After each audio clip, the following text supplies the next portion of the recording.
What is up, everyone? It's Friday. Friday day.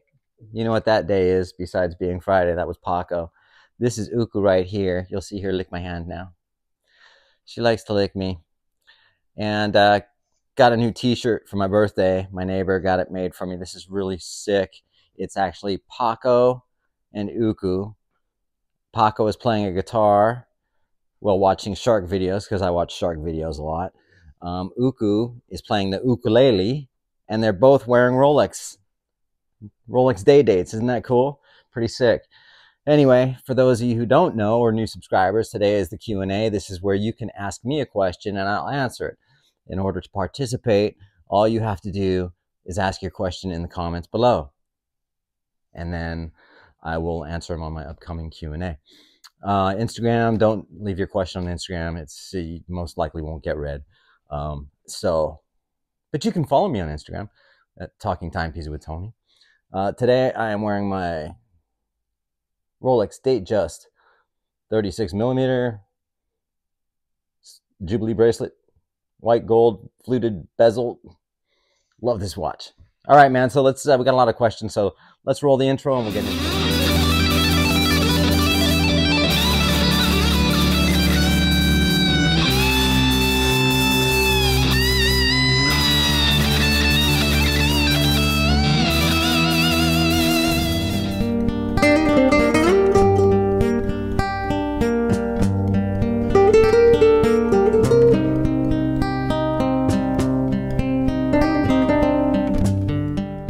Okay, let's do this. First question comes from 458V8. Hi, Tony. I love your new t-shirt with Uku and Paco and their guitars and Rolexes from your neighbor. Thanks, man. I'm wearing it now. My question is regarding the Submariner date versus no date. Which is more difficult to get from the AD? Which do I prefer based, or which do you prefer based on looks and functionality, and why? Thank you. I think the hardest one to get would be the 124060, the one with the no date, because I think they make less of them. The most sought after is the one with the date, so therefore there's going to be a lot more people waiting for it. So that might be harder to get, but I think overall, because they make less of the no date, that's going to be a little bit tougher to get, just based on the fact that there's so many people requesting the date. I think Rolex may be making more of them, but I'm not 100% sure on that. Which one do I prefer? The 124060, no date. That's my favorite sub. It's a much cleaner dial, without the Cyclops lens. For some reason, I love the Cyclops on the Datejust and my GMT, but not so much on the Submariner. Don't ask me why. It's one of those things. But thanks for your question, man. I appreciate it. Al Bundy 3929. Is JLC going to make it back into the collection? I hope so. Yeah, I mean, I love JLC, man, but right now I'm not buying anything. So, who knows? It could be. I mean, I definitely would like to have another JLC, and we'll see. So, thanks for your question, dude. And if I get one, it would probably just be the master control date.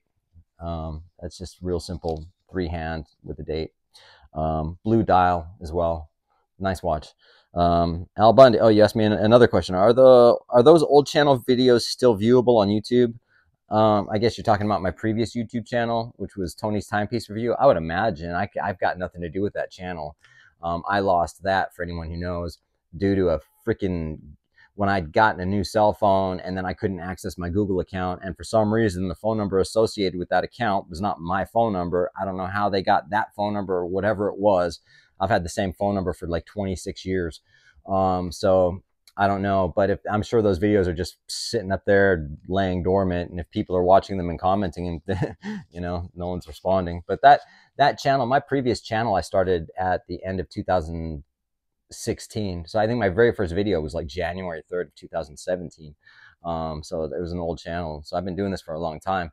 Granted, the quality sucks, and some of it was very early stages. So I don't know. I'm sure they're still there. But thanks for your question, man. Appreciate it as always. This comes from Webb Bezzy.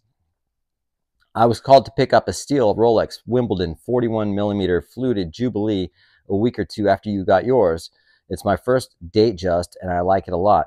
The only thing is the dial is not very legible on certain lights. I don't know if it's the sun ray making it difficult to read or the color contrast. How's your experience been so far?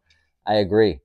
It is not the easiest dial to read. I don't have a problem when I'm wearing my glasses, but yeah, I mean, it's just, yeah, it's just, I think that the way that the sun ray, you know, goes in, and it's just, it can sort of counteract with the hands, and it's not so easy to read, but you're right.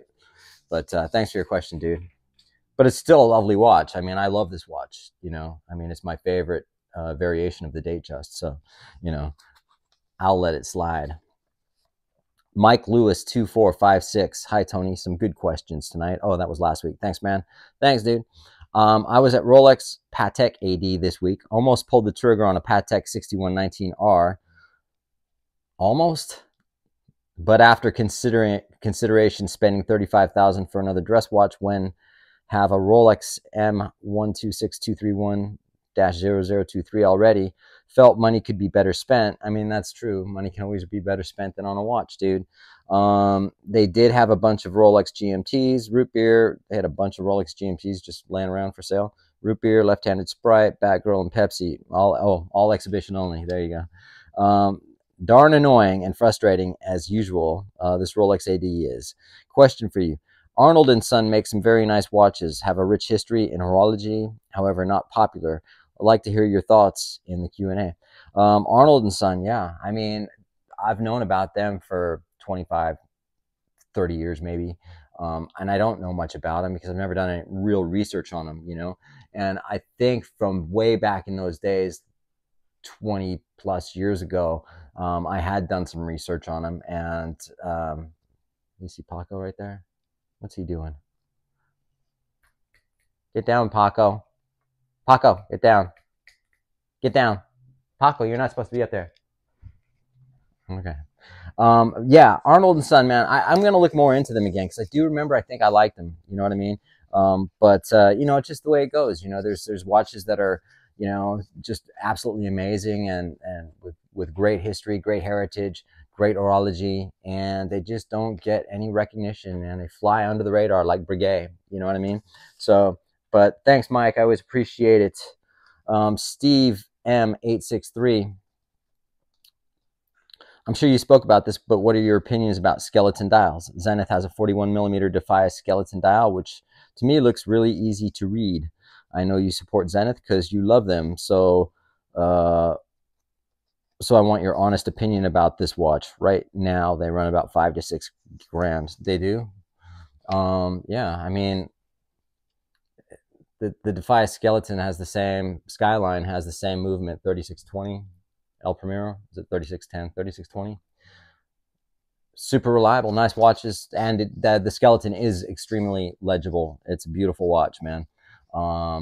It's a little big on my wrist. I mean, I bought it in December, and it's a little big and it's a little too flashy for me, but at the same time, it's an amazing watch. Yes, and I do like skeleton watches.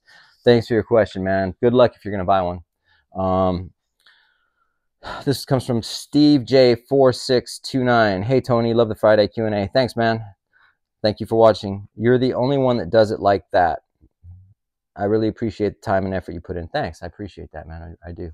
Question: are you aware of the price of platinum compared to gold at the moment?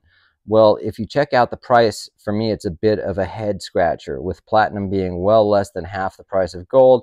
Huge cash cow for watch companies making platinum watches. Your thoughts? Peace, man. Well, no, I don't pay attention to it. But at the same time, watches aren't based on the weight of gold unless you're selling them secondhand and they're not worth that much but their weight in gold. You know, companies like Rolex or Patek, they've got bulk in what they have, you know, and so it's not, they may buy it at a certain price, but they may buy it, say they buy it at a high price, and they make the, you know, whatever platinum watch they're going to make out of it. They're not going to jack up the price based off of the price of the platinum, or vice versa. If they get platinum at a, you know, a ridiculously low price, it's not going to change the, you know what I mean? Just think about stainless steel, regardless of whatever it is, this is what the price is, you know? And same with gold, you know, Rolex, for instance, you know, they've got their own, you know, plant for all this stuff. You know, I mean, granted, they don't grow their own gold, but you know, but you know, it's not. It's really the price of the watches aren't based on the cost of the materials to a certain extent. And when I'm talking about materials, I'm talking about, you know, all that's equated into the price of the watch. You know, whatever they're going to be using, unless it's like a custom one piece off catalog kind of thing that's got all kinds of bling and shit like that, then they can do whatever they want with the price, you know. So yeah, I guess that's my thoughts, but thanks for your question, dude.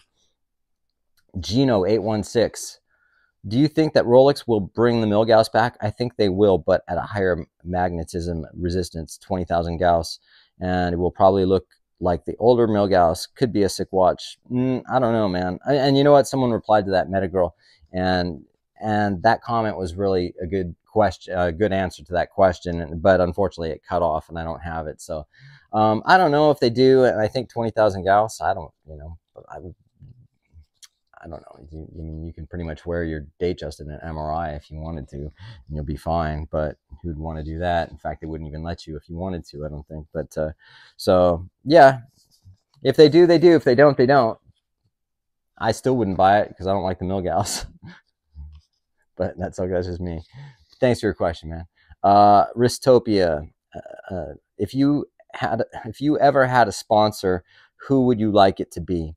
I find it funny that Fred Mills of B1M promotes the art investment platform Masterworks, but does not actually invest in them personally. I have no fucking clue, dude, about that. But, and if I had a sponsor, you know, it'd probably be like someone like Zenith, or at least if I had someone sponsoring, you know, my video, you know, I wouldn't do like that Squarespace stuff or whatever some of those channels do, where it's, you know, today's video is sponsored by nothing to do with watches. You know what I mean? Just to get that extra cash. You know what I mean? I don't care. And but if it's a company I believe in, that I really believe in, then I would potentially do it. You know, I again come from the entertainment industry and the music industry, where I have had so many sponsors in my life as far as music gear, equipment, guitars for free, big companies that gave me shit, you know, like equipment, everything, man. So it's not new to me. And like, there were companies back then that would offer me gear for equipment, whatever, and I'd turn it down because I didn't believe in their product. But some people did endorse certain products because it was given to them. I never sort of subscribed to that. And then when I was with a certain guitar company, for like ESP Guitar Company for electric guitars, I've been with them for like 30 something years now at this point. You know, I'm not on their roster anymore, but that's because I don't play electric guitar anymore. But, you know, I stuck with them for that long simply because I believe in their guitars that much that I don't need another company to tell me, or to give me something just because it's free or they're offering me a little bit of cash. You know, it's with my ukulele is the same thing. I've been with the same company since day one. With my flamenco guitars, I've gone through a couple of different companies because I've just could never find the perfect one, you know what I mean? But just like before I was with ESP Guitar Company, I was with a few other guitar companies, and I was kind of going between a few different ones until I really found the guitars that really worked for me. So in this industry, as far as with watches and things like that, I would just have to believe in the company. And I don't care what kind of carrots dangled in front of me. If I'm not into the product, I'm not gonna sponsor it, and I'm not gonna take any money from someone just to say someone's paying me to promote their shit. You know what I mean? It's not how I roll. So yeah, it would have to be something I believe in. But thanks for your question, man. I appreciate it. This next one comes from Mark Wartschnig. Mark Wartschnig, 8766. Tony, I'm in a little predicament. I'm researching for my first watch and have so many I would enjoy. I'm more of a sports watch person. I really love the new Rolex GMT Bruce Wayne. That's the new GMT that just came out. But love the Zenith Chronomaster Sport. Also thinking of starting my journey with a Rolex Explorer. Any insight on a good place to start? Yeah. Don't think you're going to get a Rolex GMT Master 2 if you've never bought a watch in your life, or you know, a new Rolex. You just can't walk into the AD and buy it. It's not going to happen, dude. Same with your Explorer. You'd have a better chance with the Explorer than you would with the GMT, but at the same time, yeah, I can tell you don't know, no disrespect, man, you're kind of starting out. So yeah, you can't just go in there and pick up a Rolex, but what you can go in and pick up is a Chronomaster Sport by Zenith. And you know, I mean, I think that's overall just you know, I mean, you're starting off really fucking hot really high, even with the Zenith. You know what I mean? So if that's what you want to do, I mean, I'd recommend getting the Chronomaster Sport because it's going to be a whole lot easier to get, and you're going to get a whole lot of watch for the money. I hope that helped, man. Appreciate your question. This is from Kevin P4305. Hey, Tony, love the channel, man. Thank you. Love the fact that you like my channel. Not sure if you already mentioned this before, but what are your thoughts on Tudor? Have you or would you ever own one? Also, I noticed the brews are not as frequent as before. Any reason? Cheers. The brews, the beers, the Tudors. Yeah, man, I've had a couple of Tudors. I had a Black Bay 58, the blue one. I think they're great watches. I had a 54, Black Bay 54. I think they're great watches. You know, I mean, there's not much else to say about them as far as I'm concerned, but they're good watches. I think they could work better on their quality control though. The beers, I still drink, man. I just don't. Usually when I get home, like now I get home and I want to get this video done so I can get it up early enough so people can, you know, on the East Coast and wherever they're from, you know, they get used to a certain time videos coming out. And really, it's like after I'm done with this video and I edit it, if there's any editing to do, then I will have a beer. So it's pretty infrequent now that you know, unless I'm doing a drink and a rant, then I'll have the beer. But no, I mean, I'm still, yeah, it's just, you just don't see it in the video that much, you know, so. All right, thanks, man. This comes from Jackanon4418, and your question, I think, is on the next page. Here's a long-winded question. You've mentioned selling watches before, such as Omega, Cartier. I'm pretty new to the hobby and generally a one-watch-a-year guy. I save up for something and make an event out of purchasing it after doing a lot of research. As such, I really don't see myself parting with any of my collection at this point. Do you have watches that have stuck with you since you started the hobby? And if so, what's a watch that had always been around that you always cherish? Have you sold Rolexes before? And do you find yourself hanging on to those more than other brands? And if so, why do you think that is? So you've got, it's not a long-winded question. You just have a couple of questions in there, man. Do you have watches that have stuck with you since you started the hobby? Well, first and foremost, I don't think I started any hobby. I'm not a watch collector. You know, people will say, well, you got a big collection. I do, but it's not because I'm trying to collect as many watches as I can. I think someone who's a watch collector will, you know, collect, you know, I've got a good Rolex collection. I've got a good Swatch collection. I've got an overall good watch collection, but I don't look at it as though I'm a collector and I need to add more watches to my collection. I don't have a problem getting rid of some of my watches. Unless I really, really do like them, then I won't get rid of them. You know what I mean? So have I, let's see, watch that I've had since, you know, old school days is I've got a watch I've had since 1994 that I bought in the Grand Cayman Islands that is a 200-meter diver. That thing's been through hell and back with me, and you know, I didn't even think it would work anymore, and I still have that and it works. It's good. Have I sold Rolex before? I have. I sold at one point all my 36 millimeters back when, you know, it was like bigger watches. I was like, wow, I got to get the 41s now and things like that. And then realized that, no, I prefer the 36. So, you know, I do have a couple that I sold that I probably wish I hadn't, but you know, what can you do? You know what I mean? I'm not going to bitch. I've got several Rolex, man, that I love. So, and do you find yourself hanging on to those more than other brands?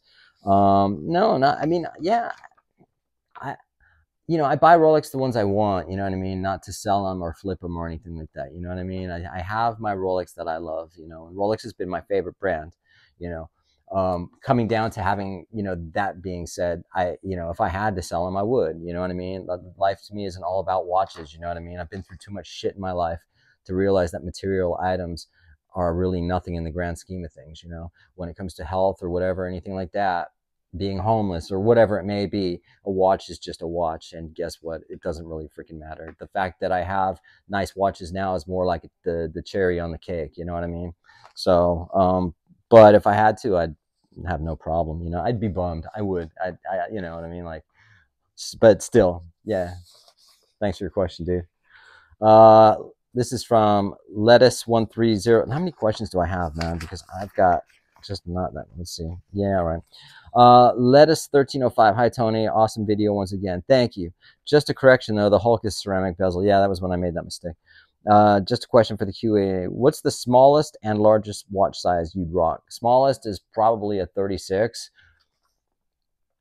However, I still haven't seen that new Tag Heuer F1 35 millimeter. I want to try that on. And then the biggest, probably 41, 42 at the most, you know. And it depends on the style of watch. If it's a dress watch, I'm not going to wear a 41 millimeter, you know what I mean? It just feels like it's too big. And I wouldn't wear a 36 millimeter dive watch either. So, you know, but that's about it. Thanks, man. Appreciate it. Machine 82, MACHYNE 82. When is it acceptable to ask your Rolex AD for another watch? I just picked up a candy pink OP36 for my wife, but I still want an Air King for myself. Should I wait before asking? No. Something like that, man. Air Kings aren't sought after, man. They're not like the Grail watches. And if you like the Air King, that's cool, awesome. Yeah, I would say, hey, look, I would have asked him when I picked up the OP. You know what I mean?